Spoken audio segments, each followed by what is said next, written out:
and others saying he knew he lost. Right, and of course you say this as a Republican who served for Ronald Reagan and George H.W. Bush.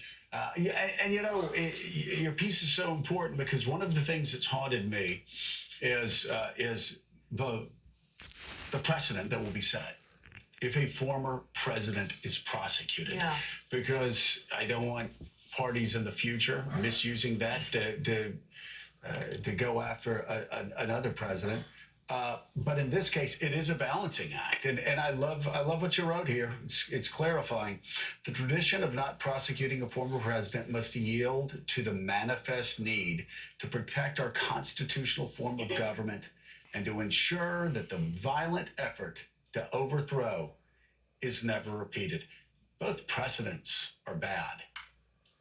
Prosecuting a former president, Yeah.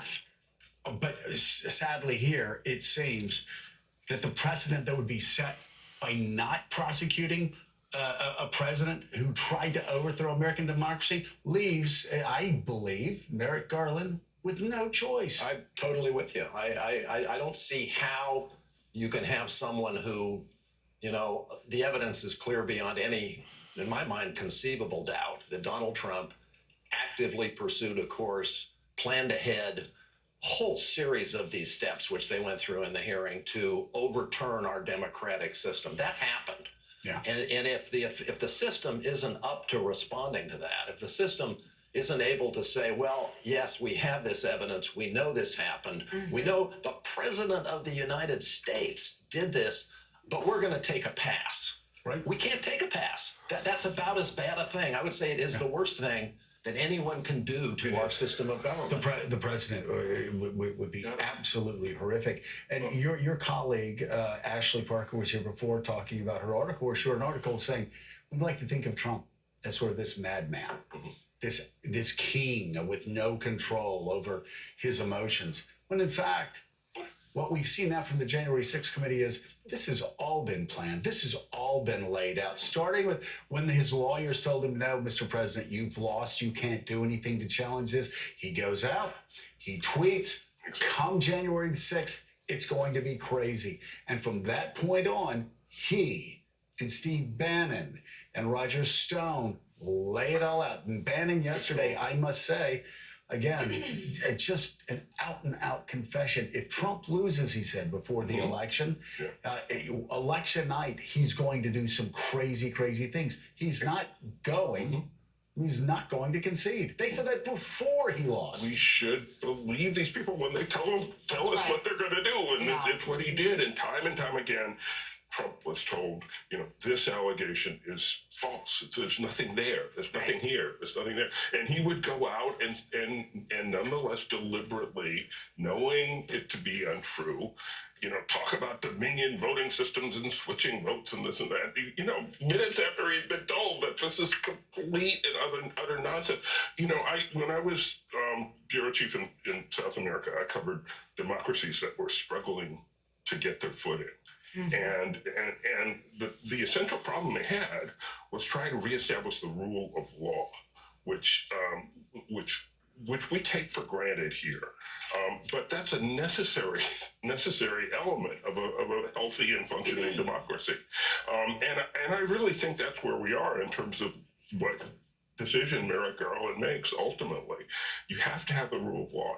You don't have a democracy without it. So Adrian, and Merrick Garland is now faced with an impossible choice, this incredible dilemma, and the facts may very well compel him to make this charge. Put on your political hat. Let's look at the lens as to how this would play out were this to happen. We'll assume it would be after the midterms if it happens at all. That seems to be the DOJ guideline. What does that do to Republicans, to Trump supporters, to Democrats if a former president is indicted? Yeah, so I think what the fascinating thing about the way that these committee hearings have been run is that we're not necessarily looking at a scenario where I think a lot of voters' minds are changed. But I think what we're doing is, of course, laying out the case for a criminal prosecution. So if that happens after the midterms, how does that affect Donald Trump, whether or not he decides to run for president? And I think what it does is it may solidify even more his base, his MAGA base. But when it comes to the independent and moderate voters, which are the ones who will ultimately decide who wins in 2024, I don't think it's exactly a turn on to them. that someone who was the sitting president, instigated what happened on January 6th. The evidence is so clearly laid out. I think that's where the rub is. Again, 34% of the electorate, whatever the number is, somewhere in the low 30s, is always going to be with Donald Trump or is always going to be with the MAGA wing of the party. But that is not enough to get elected president of the United States. So again, I look at this through the lens of where do independent voters go? Where do the moderate swing suburban voters go? I don't think this is something that they'll find attractive in a presidential candidate. What about Trump apologists who are Republican leaders? Do they finally break away? Well, they break away when enough of their base breaks away. But, Maybe they don't. but Adrian, you are right. It's the MAGA base, but the MAGA base is being boiled down right now. And it's been boiled down in part, mainly because of what Donald Trump has been doing. He's now embracing QAnon conspiracy theories. He continues to become more and more extreme as he feels saying things are becoming more tenuous. And I'm just wondering what you think. I've seen several people on the, I will say, hard right, the ideological hard right, breaking from Trump. And it seems their message is very clear to their followers, to their viewers. And I forget exactly who said this, but it really, I think, clarifies it for Republicans who want to win elections. Every day, people are talking about Donald Trump. Republicans are losing. Every day, people are talking about Joe Biden. Republicans are winning. And that's their message. And it seems to be a pretty good focus for Republican candidates right now. Talking about Donald Trump. So if he gets, the Mar-a-Lago raid, the Republicans get crazy. Oh, this is going to help the Republicans. No, it helped the Democrats because everybody's talking about Donald Trump. If Donald Trump gets indicted, well, yes, we sit here and worry, well, how is this going to impact democracy? Republicans who think this is going to be a win, I think they're who are wrong. in really tight marginal races right now do not want Donald Trump leading the headlines. That is just the bottom line. And every day that, we see that we're talking about the January 6th hearings, every day that there's another hearing to talk about is another day that Donald Trump is in the headlines. So it's not something that's appealing. And again, going back to the MAGA base, this is what I think we all have to remember is that they are not enough to get a president elected. They just simply aren't. So if he does decide to run in 2024 and he's not doing anything to try to attract independent moderates, any voter is not part of the MAGA wing, he's not going to get reelected or he's not going to get elected. Running for president, it's not gerrymandered. Donald, finally, could you comment on the Supreme Court stepping up? I wasn't honestly sure quite what they would do, but I expected in a normal world that it would not be a hard decision, and I'm very pleased and gratified to see that they did what they should do, which is a routine denial of a completely frivolous and stupid appeal to the Supreme Court. And I'm not someone who is terribly happy with the turn that the court has taken in, frankly, moving in what are some radical directions to change the way our laws operate. And that's a huge topic for another day. But it's gratifying to see that when you've got a fat pitch coming down the middle of the plate, and there's nothing to be said on this side of the MAGA forces, they do the right thing, with no dissent. Gene was talking about the rule of law. I aggravate a lot of people who obviously are concerned with the direction of the court. At the same time, I always remind them, 65 denials in federal court of Donald Trump's attempt to overthrow the 65-0. Right. And I think that we need to focus on what's positive about our situation. And one of the things is the court system, other than Judge Cannon, has more or less functioned appropriately. And that's a tremendous plus. And it absolutely has to continue to, because we've got a lot to deal with. We've got a lot to deal with. We'd love to have you back to have that other conversation. Love to have that conversation. Former U.S. Attorney Donald Ayer, thank you so much. Again, he was Principal Deputy Solicitor General in the Reagan administration and Deputy Attorney General under President George H.W. Bush, and former Chief of Staff to the DCCC, Adrian Alrott. Thank you as well. Good to have you on. And still ahead on Morning Joe, we'll play for you the entire fire never-before-seen footage of lawmakers hunkered down during the attack on the Capitol, begging the Trump administration for help. Plus, more on the story we're just talking about. Former President Trump loses at the Supreme Court. We'll explain the big development in the Mar-a-Lago documents case. And later, yesterday's inflation report caused a 1,500-point swing on Wall Street as President Biden tries to calm fears of a recession. Andrew Ross Sorkin will be here for the latest fallout. You're watching Morning Joe. Damned if you do and damned if you don't. They caught in the middle. Now they got to pick between the lesser of the two evils. And if they don't, it could cause more dilemma by not doing nothing than it is by doing something. It's a no win-win situation, basically. It's a no win-win situation that has been purposely put upon the will of the American people.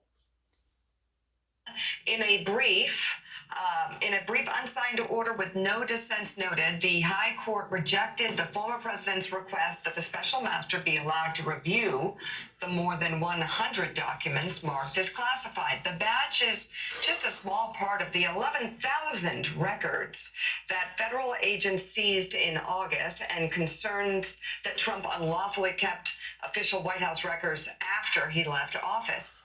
The decision does not affect the Justice Department's access to the same documents as part of its criminal investigation. All right, so Ken, help us out here with the procedure. This actually, it reminds me, if I were a law student, like they would, this would be a great test. Right. So what does this ruling leave in place? What does this ruling push aside? What's the status of the case right now? You have 3 hours. Oh my God. With parents. I'm not aware. So look, it leaves in place the 11th Circuit ruling, which remember was the product of a 3-judge panel, 2 of whom were appointed by President Trump, which stayed part of Justice Aileen Cannon's order that put all these documents in front of the special master. What the 11th Circuit said is, in terms of the classified documents, the 100 classified documents, those have no business being reviewed by a special master, and the FBI should immediately get access to them for their criminal investigation. Right. So the Trump lawyers took part of that to the Supreme Court. They said, we think the classified documents should be reviewed by the special master. And by the way, if that had happened, you know who else would have gotten the classified documents? Trump and his lawyers. So that was, I think, the real intent of that request. So this is about as strong a rebuke as you can imagine, right? A 1-sentence order, not a single justice, not even Clarence Thomas, finding any reason to put any stock in the arguments made by Trump's lawyers. And remember, that was like a 80-page brief full of extraneous arguments, none of which persuaded any single Supreme Court justice. It's so interesting, Michael. I know somebody who's associated with the 11th Circuit, very conservative circuit. And this person said to me, the 11th Circuit's going to just knock him down because they're conservative, but they don't put up with, they're going to be really offended by this BS. Just like I did somebody who was connected to a conservative Federalist Society judge in February of 2017 when Trump attacked the Bush appointee for one of the rulings and just said he doesn't know what he's just done. If you attack the independence of one federal judge, you attack the independence of all federal. And I'm sorry, I understand people are offended by the Roe decision and the overturning, but these people have believed this legally since law school, for the most part. But in these cases, the Supreme Court, 65-0, let stand in place federal judges, Trump judges, not going along with the nonsense. And yesterday, again, in a matter of great import, so something that rose above politics, the court again said, don't bother us with this. We're offended.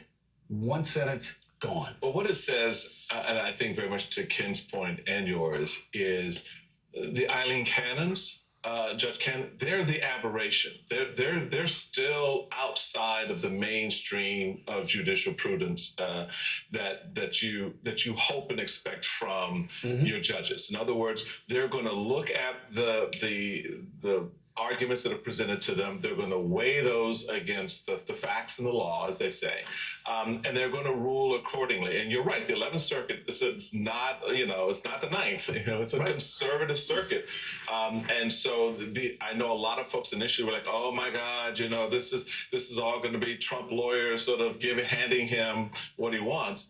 And what they did was they stood up the Constitution.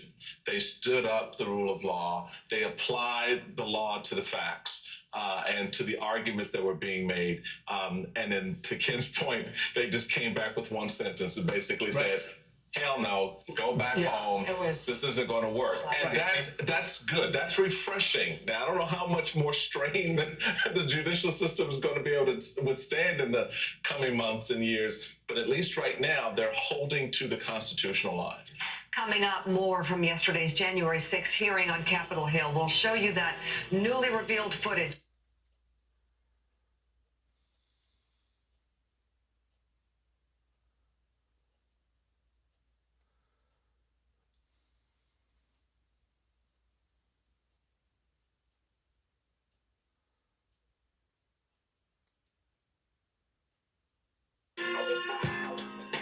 We're going to get back to new evidence and video laid out by the House Select Committee investigating January 6th. Among the highlights of yesterday's hearing, which will be the last for the panel before the midterm elections, was the vote to subpoena the former president himself.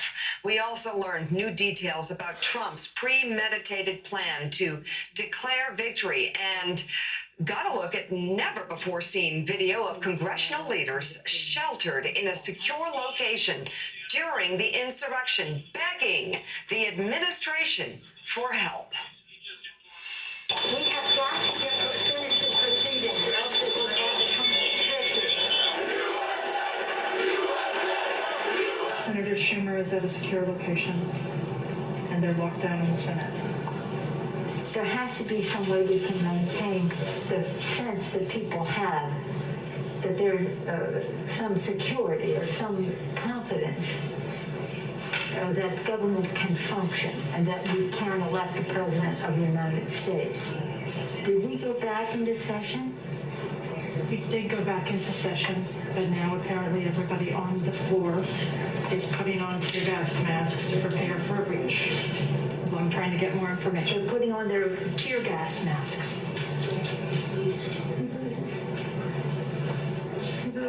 I can't. We need an area for the housing members. They're all walking over now through the tunnels.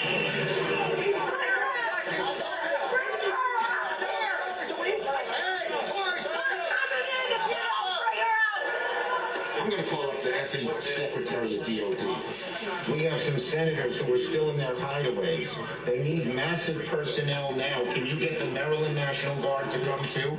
I have something to say, Mr. Secretary. Well, I'm going to call the mayor of Washington, D.C. right now and see what other outreach he has to other police departments, as Leader Hoyer has mentioned.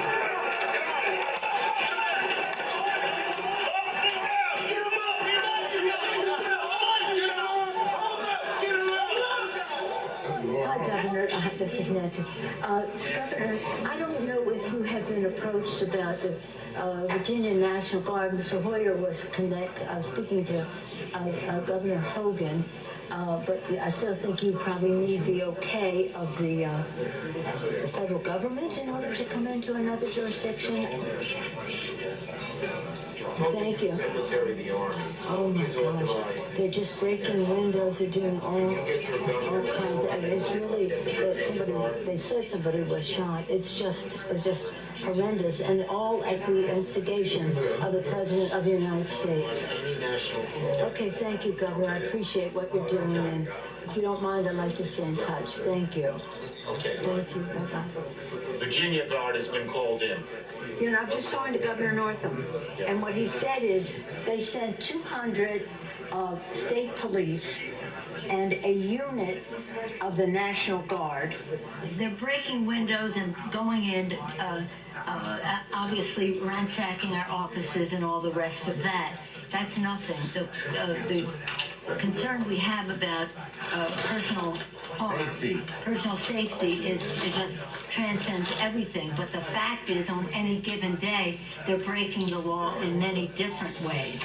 And quite frankly, much of it at the instigation of the President of the United States. And now, if he could at least somebody. Yeah, why don't you get the President to tell them to leave the Capitol, Mr. Attorney General, in your law enforcement responsibility? A public statement, they should all leave.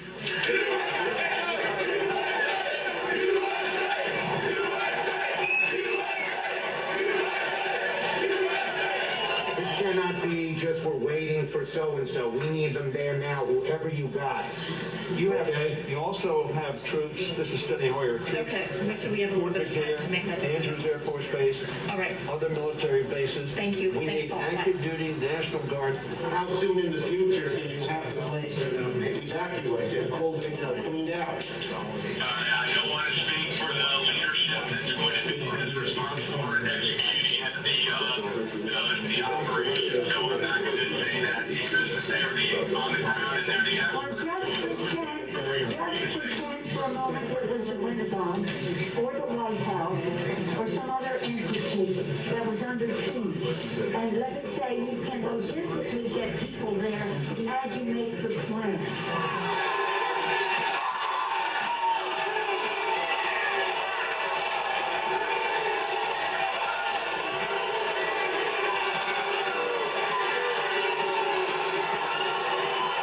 We're trying to figure out how we can get this job done today. We talked to Mitch about it earlier. He's not in the room right now, but he was with us earlier and said, we want to expedite this, and hopefully they could confine it to just one complaint, Arizona, and then we could vote, and that would be, then just move forward with the rest of the state. The overriding wish is to do it at the Capitol. What we are being told very directly is it's going to take days for the Capitol to be okay again. We've gotten a very bad report about the condition of the House floor with defecation and all that kind of thing as well. I don't think that that's hard to clean up, but I do think it is more from a security standpoint of making sure that everybody is out of the building, and how long will that take? I just got off with the Vice President. I got off with the Vice President-elect. Okay, but what we left the conversation with, because he said he had the impression from Mitch that Mitch wants to get everybody back to do it there. Yes. I said, well, we're getting a counterpoint that is, it could take time to clean up the poo-poo that they're making all over, literally and figuratively, in the Capitol, and that it may take days to get back. And look at the Capitol building. I'm literally standing with the chief of police of the U.S. Capitol Police. He just informed me what you will hear through official channels. Paul Irving, your sergeant at arms, will inform you that their best information is that they believe that the House and the Senate will be able to reconvene in roughly an hour. Good news. Your sergeant at arms will be in touch about the process for getting members back in the building. Thank you very much, Mr. Vice President. Good news. We'll talk about that in our next hour, but first, Senator Ron Johnson debated last night in Milwaukee and had the audience see at him laugh. Incredible how a nation reeking, hurting, going backwards can wind up having to go to this resort of the extent of what happened. It goes beyond bizarre. It's sad, it's heartbreaking, and it never should have happened. Their parents' living rooms and talk about how much he loved and respected their children. He was going to take care And of he's them. going to be like their daddy. I'm going to be like their when daddy. he's at Auburn, I'm going to be his daddy. Their daddy. Trust me. I don't hear anyone asking him to apologize Then he does this. because it's so despicable. It's just, it's disgusting. It's disgusting. Willie? Well, President Biden is on the West Coast this morning touting his infrastructure law. He's been doing some fundraising out there as well. In Los Angeles yesterday, the president addressed that poor inflation report we got yesterday. Americans are squeezed by the cost of living. It's been true for years, and folks don't need the report to tell them they're being squeezed. And a lot of people are hurting these days. And today's report shows, though, some progress. Overall, inflation was 2% over the last 3 months. That's down from 11% over the prior 3 months. That's progress. Republican wins, inflation is going to get worse. It's that simple. Joining us now, co-anchor of CNBC's Squawk Box, our good friend Andrew Ross Sorkin. So, Andrew, we're waiting to see how the markets were going to react to this. Dipped at first, but then finished way up, despite the fact inflation's still stubbornly at 8.2%. How do you explain it? Oh boy, it was a whipsaw of a situation, and to be honest, it's hard to explain. I think going into that, you heard that number, it was hotter than people thought, and immediately when you say, okay, there's more inflation than we thought, that makes you think, well, the Federal Reserve, Jay Powell, is going to continue to raise interest rates. That's going to put pressure on the stock market and continue to put pressure across the entire economy. There was a sense among some traders yesterday that perhaps maybe this is a sign of a peak in inflation. I think those that are looking for good news in a sort of glass half full sense, we're looking at that. They were also looking at earnings, and we've talked about it. So far, earnings for lots of companies have actually remained quite resilient. And then on top of that, we have this news which started yesterday but has become official today about the change in policy out of the UK around what they were doing with their tax plans, which had a lot of people worried that there could be a global crisis, that there could be a financial crisis in Britain because of underfunded liabilities and the like. If they were going to lower taxes, they weren't going to have enough money to pay for all this stuff. And that has now been reversed, or at least looks like it's being changed. That led also to some fears being reduced and led the market higher. It's leading the market higher today. Having said that, I should tell you, I know nobody in Washington who thinks that the Federal Reserve is planning to take its foot off the neck of the economy, if you will, to try to tamp down inflation. Well, and Andrew, of course, a lot of breaking news out of Britain this morning. You have, of course, Liz Truss's finance minister who has resigned. Being sacked, really, fired, pink slip. Pink slip, fired, sacked. He was kicked out.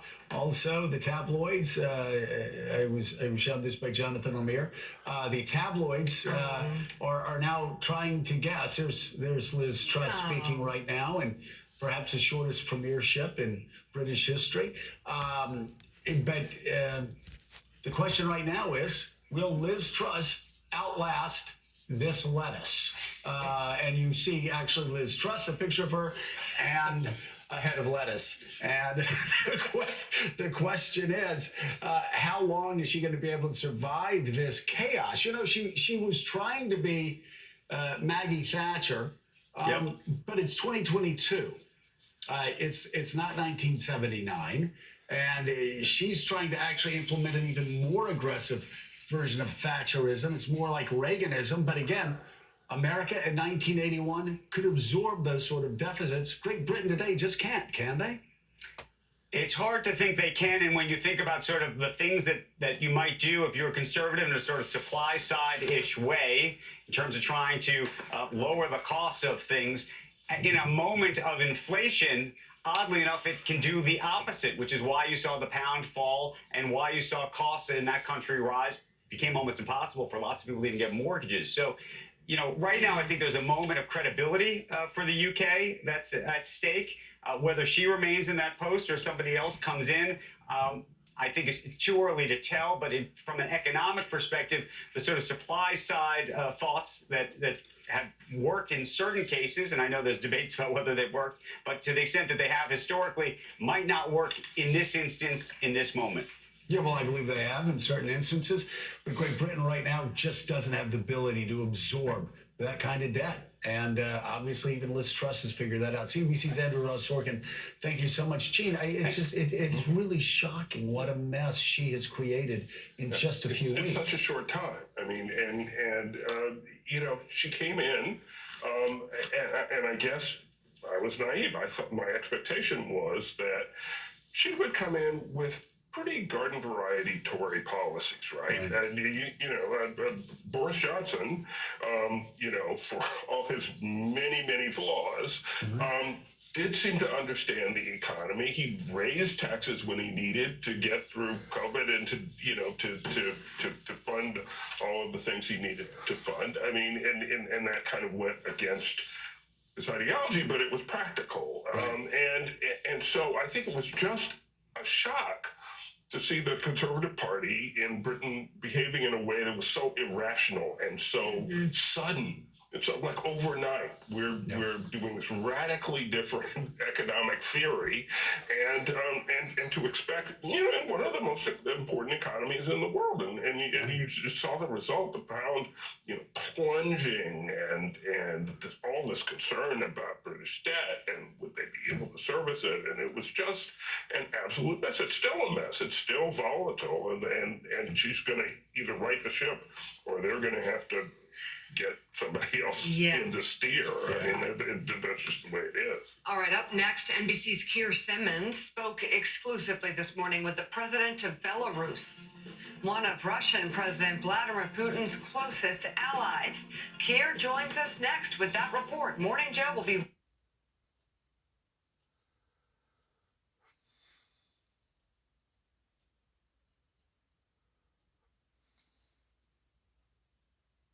Morning at the close of a regional summit of a post-Soviet leaders in the capital of Kazakhstan, Russian President Vladimir Putin met with Belarusian President Alexander Lukashenko.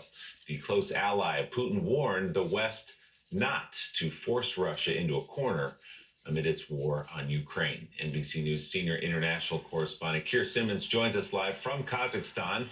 And Keir, I understand you just finished an exclusive interview with Lukashenko. What did he tell you? Well, that's right. So President Lukashenko is a close ally of President Putin. Belarus, in fact, joined the likes of Syria and North Korea in voting against that UN resolution this week condemning Russia's offensive in Ukraine. So I suppose you could say that what he has to say is something that maybe kind of translates President Putin's words. Now, what he told us, I guess there's good news and bad news in a sense.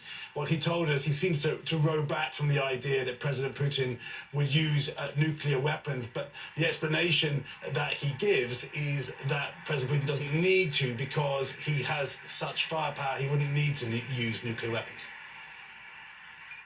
Do you think President Putin would use a nuclear weapon? If you put a person or a country into the corner, there's only one way out from there, to move forward.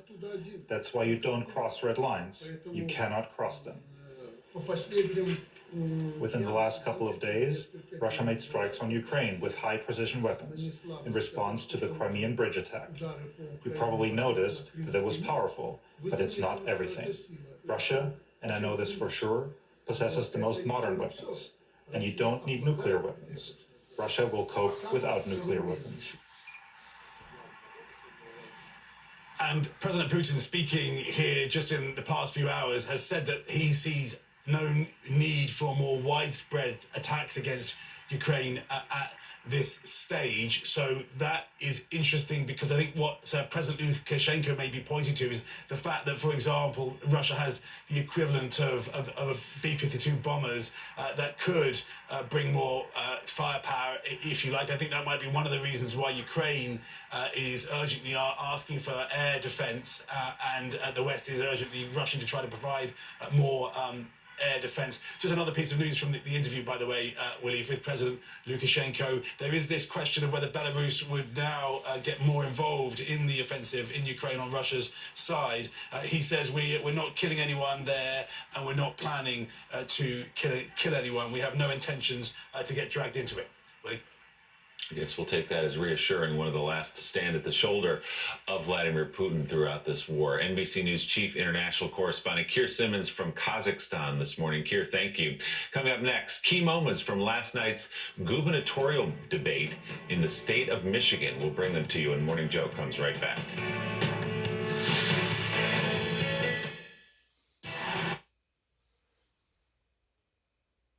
It's a mess. It's an absolute mess between what went on January 6th and what's going on over in Russia, pertaining to Ukraine, and what's going on with the economies, inflation, oil prices, winter coming on. It's a total mess. Good luck to each and every one of us as we end the program by saying thank you. God bless America. God bless our troops. God bless America's endeavors. Praying for these situations that they'll somehow or another settle down. Praying for a revival and praying that God's wonderful will be done.